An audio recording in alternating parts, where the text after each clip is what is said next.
Hola crafters, bienvenidos a un video más de Casa Craft by Yehe. En el video de hoy te voy a mostrar cómo hice este portallaves.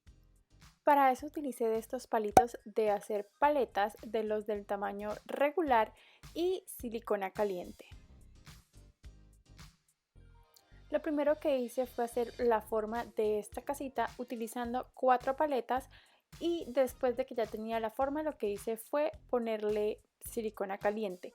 Ya una vez tenía puesta la de la base, de ahí en adelante empecé a poner el resto una encima de la otra dejando un espacio de por medio. Ya después lo que hice fue marcar en los puntos en los que voy a poner los ganchitos de colgar la llave. Utilizando otras paletitas lo que hice fue cortar el anchor de la casa, sacándole el grosor de las paletitas que van por fuera y cortarlos de este tamaño.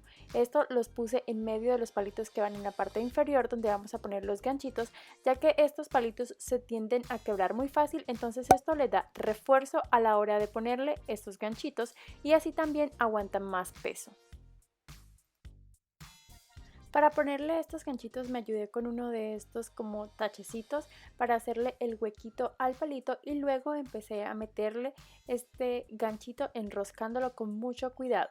Cuando estaba poniendo el segundo se me quebró un poco la paleta, así que lo que hice fue que la rellené con silicona y luego la lijé un poco y a la hora de pintar eso no se nota.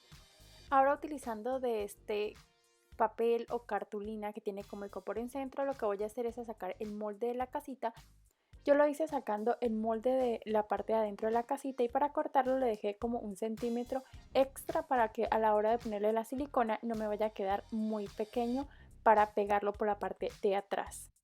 Ahora para pintarlo utilicé este color como anaranjado, ya que es un poco en los tonos que yo utilizo en las decoraciones de mi casa y también porque lo voy a utilizar como decoración de parte del verano.